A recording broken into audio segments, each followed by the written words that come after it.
ছোট ভাই বিয়া করে ফেললো, বড় ভাই করে নাই।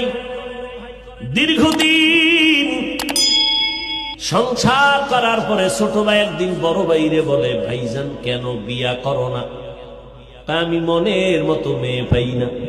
ছোট ভাই মনে মনে ভাবলো, হয়তো সম্ভ্রান্ত পরিবারের টাকাওয়ালা একজন সুন্দরী মেয়ে দরকার। ছোট ভাই অনেক খুঁজি একটা মেয়ের ব্যবস্থা করে ফেললো সম্ভ্রান্ত পরিবারের। ভাইজান মনের মতো মেয়ে পেয়ে গেলাম, অমুক এলাকার সম্ভ্রান্ত পরিবারের একটা সুন্দরী রমণী, লেখাপড়া আর উচ্চ শিক্ষা। বড় ভাই বলে, এমন মেয়ে আমি চাই না।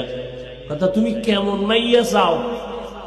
আমি এমন একটা মেয়ে চাই রে ভাই, যেই মেয়েটা আমার হাত ধরে আমাকে জান্নাতে ঢুকাইয়া দিবে।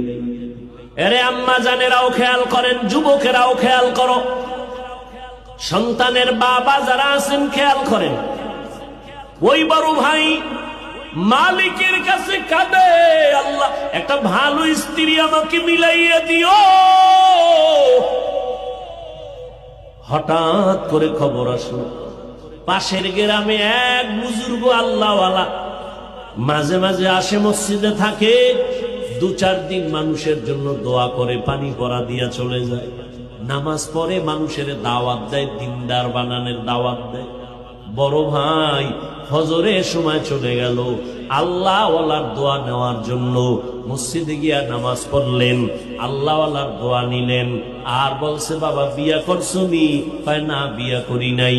বয়স তো অনেক হয়ে গেল, কেন করো না?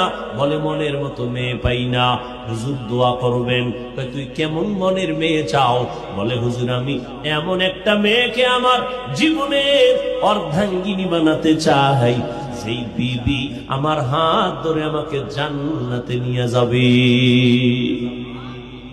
হুজুরে দোয়া করবেন করবেন বাপ।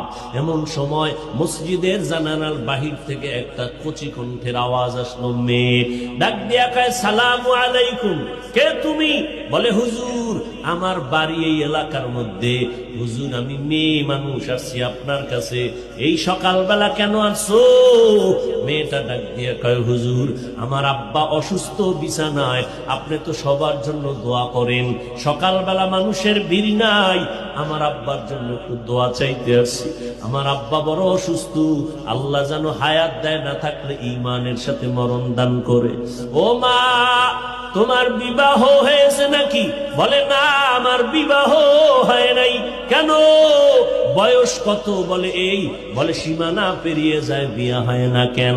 মেয়েটা চোখের পানি ছেড়ে ডাক দিয়ে কয়, আমার আব্বা একদিকে গরিব, আর দ্বিতীয় কথা আমি পর্দা রক্ষা করে চলি, আর জীবনে এমন একটা যুবক ছেলেকে আমার স্বামী বানাইতে চাই, যে আমার ডান হাতটা ধইরা আমাকে জান্নাতে ঢুকাইয়া দিবে।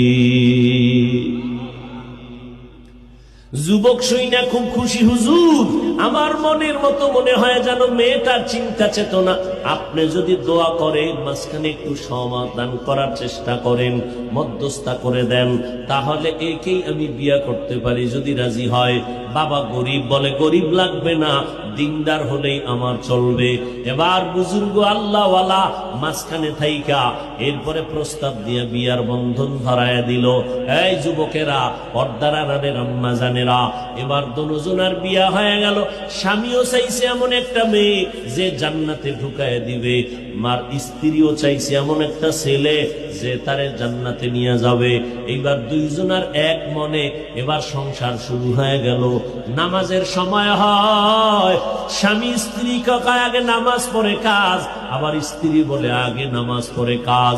ফজরের সময় স্ত্রী যদি আগে উঠে স্বামীকে উঠাইয়া দেয়, স্বামী যদি উঠে স্ত্রীকে ঘুম থেকে উঠাইয়া দেয়।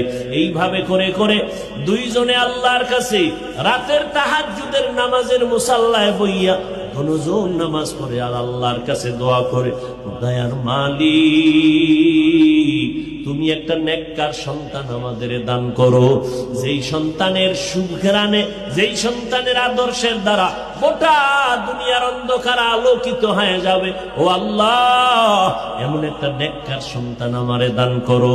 স্বামী আর স্ত্রী যখন চোখের পানি ছেড়ে দোয়া করে, আমার মাওলা দোয়া ফিরাইয়া দেন।